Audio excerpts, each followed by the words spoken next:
নাম তার কমলা। দেখেছি তার খাতার উপরে লেখা।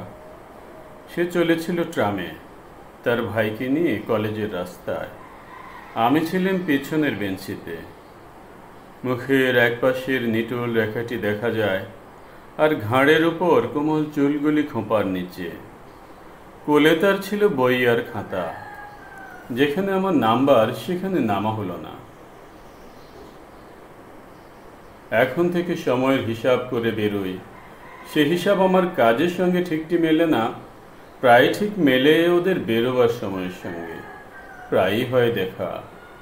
মনে মনে ভাবি, আর কোনো সম্বন্ধ না থাক, ও তো আমার সহযাত্রী নেই। নির্মল বুদ্ধির চেহারা ঝকঝক করছে যেন। সুকুমার কপাল থেকে চুল ওপরে তোলা, উজ্জ্বল চোখের দৃষ্টি নিঃসংকোচ। মনে ভাবি, একটা কোনো সংকট দেখা দেয় না কেন? উদ্ধার করে জন্ম সার্থক করি। রাস্তার মধ্যে একটা কোনো উৎপাত, কোনো একজন গুন্ডার স্পর্ধা, এমন তো আজকাল ঘটেই থাকে। কিন্তু আমার ভাগ্যটা যেন ঘোলা জলের ডোবা। বড় রকম ইতিহাস ধরে না তার মধ্যে। নিরীহ দিনগুলো ব্যাঙের মতো একঘেয়ে ডাকে। না সেখানে হাঙর কুমিরের নিমন্ত্রণ, না রাজহাঁসে। একদিন ছিল ঠেলাঠেলি ভিড়। কমলার পাশে বসেছে একজন আধা ইংরেজ। ইচ্ছে করছিল অকারণে টুপিটা উড়িয়ে দিই তার মাথা থেকে, ঘাড়ে ধরে তাকে রাস্তায় দিই নামিয়ে। কোনো ছুতো পাইনি, হাত নিষ্পিস করে। এমন সময় সে একটা মোটা চুরোট ধরিয়ে টানতে করলে শুরু। কাছে এসে বললাম, ফেলো চুরোট। যেন পেলেই না শুনতে। ধোঁয়া উড়াতে লাগলো বেশ ঘোরালো করে। মুখ থেকে টেনে ফেলে দিলাম চুরোট রাস্তায়। হাত মুঠো পাকিয়ে একবার তাকালো কটমট করে, আর কিছু বললে না। এক লাফে নেমে গেল। বোধ হয় আমাকে চেনে। আমার নাম আছে ফুটবল খেলায়। বেশ একটু চওড়া গোছের নাম। লাল হয়ে উঠল মেয়েটির মুখ। বই খুলে মাথা নিচু করে ভান করলে পড়বার। হাত কাঁপতে লাগলো। কটাক্ষেও তাকালে না বীর পুরুষের দিকে। অফিসের বাবুরা বললে, বেশ করেছেন মশাই। একটু পরেই মেয়েটি নেমে পড়লো অজায়গায়। একটা ট্যাক্সি নিয়ে গেল চলে। পরদিন তাকে দেখলাম না, তার পরদিনও না। তৃতীয় দিনে দেখি একটা ঠেলা গাড়িতে চলেছে কলেজে। বুঝলাম ভুল করেছি গোয়ারের মতো। ও মেয়ে নিজের দায় নিজেই পারে নিতে, আমাকে কোনো দরকারই ছিল না। আবার বলল মনে মনে, ভাগ্যটা ঘোলা জলের ডোবা। বীরত্বের স্মৃতি মনের মধ্যে কেবলই আজ আওয়াজ করছে কোলা ব্যাঙের ঠাট্টার মতো। ঠিক করলাম ভুল শুধরাতে হবে। খবর পেয়েছি গরমের ছুটি তোরা যায় দার্জিলিংয়ে। সেবার আমারও হাওয়া বদলাবার জরুরি দরকার। ওদের ছোট্ট বাসা, নাম দিয়েছে মতিয়া। রাস্তা থেকে একটু নেমে এক কোণে গাছের আড়ালে সামনে বরফের পাহাড়। শোনা গেল আসবে না এবার। ফিরবো মনে করছি এমন সময় আমার এক ভক্তের সঙ্গে দেখা। মোহনলাল। রোগা মানুষটি, লম্বা, চোখে চশমা। দুর্বল পাকযন্ত্র দার্জিলিংয়ের হাওয়া একটু উৎসাহ পায়। সে বললে, তনুকা আমার বোন, কিছুতে ছাড়বে না তোমার সঙ্গে দেখা না করে। মেয়েটি ছায়ার মতো, দেহ যতটুকু না হলে নয় ততটুকু। যতটা পড়াশোনায় ঝোঁক, আহারে ততটা নয়।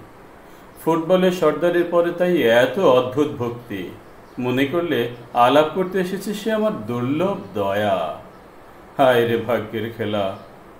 যেদিন নেমে আসবো তার দুদিন আগে তনুকা বললে, একটা জিনিস দেব আপনাকে, যাতে মনে থাকবে আমাদের কথা। একটি ফুলের গাছ। এক উৎপাত। চুপ করে রইলেন।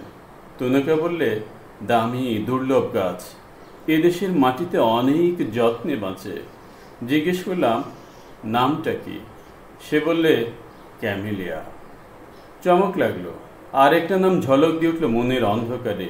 হেসে বললেন, ক্যামেলিয়া? সহজে বুঝি এর মন মেলে না?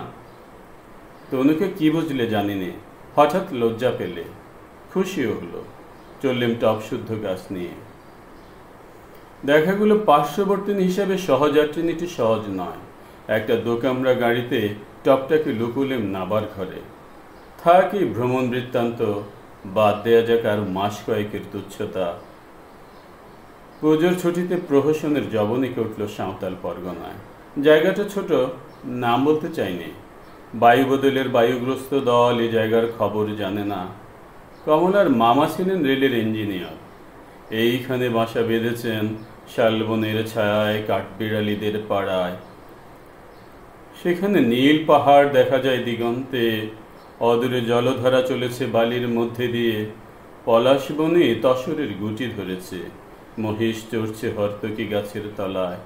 উলঙ্গ সাঁওতালের ছেলে পিঠের ওপরে। বাসাবাড়ি কোথাও নেই, তাই তাঁবু পাতলেম নদীর ধারে। সঙ্গে ছিল না কেউ, কেবল ছিল টবে সেই ক্যামেলিয়া। কমলা এসেছে মাকে নিয়ে। রোদ উঠবার আগে হিমে ছোঁয়া স্নিগ্ধ হাওয়ায় শালবাগানের ভিতর দিয়ে বেড়াতে যায় ছাতি হাতে। মেঠো ফুলগুলো পায়ে এসে মাথা কোটে, কিন্তু সে কি চেয়ে দেখে? অল্প জল নদী পায়ে হেঁটে পেরিয়ে যায় ওপারে। সেখানে শিশু গাছের তলায় বই পড়ে। আর আমাকে সে যে চিনেছে তা জানলে মামাকে লক্ষ্য করে না বলে। একদিন দেখি নদীর ধারে বালির উপর চড়ি ভাতি করছে এরা। ইচ্ছে হলো গিয়ে বলে, আমাকে দরকার কি নেই কিছুতেই। আমি পারি জল তুলে আনতে নদী থেকে, পারি বন থেকে কাঠ আনতে কেটে। আর তাছাড়া কাছাকাছি জঙ্গলের মধ্যে একটা ভদ্রগোছের ভালুকও কি মেলে না? দেখলেন দলের মধ্যে একজন যুবক, শর্ট পরা, গায়ে রেশমের বিলিতি জামা, কমলার পাশে পা ছড়িয়ে হাভানা চুরোট খাচ্ছে। আর কমলা অন্যমনে টুকরো টুকরো করছে একটা শ্বেত জবার পাপড়ি। পাশে পড়ে আছে বিলিতি মাসিক পত্র। মুহূর্তে বুঝলেন এই সাঁওতাল পরগনার নির্জন কোণে আমি অসহ্য, অতিরিক্ত, ধরবে না কোথাও। তখনই চলে যেতেন, কিন্তু বাকি আছে একটি কাজ। আর দিন কয়েকেই ক্যামেলিয়া ফুটবে, পাঠিয়ে দিয়ে তবে ছুটি। সমস্ত দিন বন্দুক ঘাড়ে শিকারে ফিরে বনে জঙ্গলে। সন্ধ্যার আগে ফিরে এসে টবে দেই জল, আর দেখি কুঁড়ি এগুলো কত দূর। সময় হয়েছে আজ, যে আনে আমার রান্নার কাঠ। ডেকেছে সেই সাঁওতাল মেয়েটিকে, তার হাত দিয়ে পাঠাবো শালপাতার পাত্রে। তাঁবুর মধ্যে বসে তখন পড়ছি ডিটেকটিভ গল্প। বাইরে থেকে মিষ্টি সুরে আওয়াজ এলো, বাবু ডেকেছিস কেনে? বেরিয়ে এসে দেখি ক্যামেলিয়া সাঁওতাল মেয়ের কানে। কালো গালের উপর আলো করেছে। সে আবার জিজ্ঞেস করলে, ডেকেছিস কেনে? আমি বললেম, এই জন্যেই। তারপর ফিরে এলেন কলকাতায়।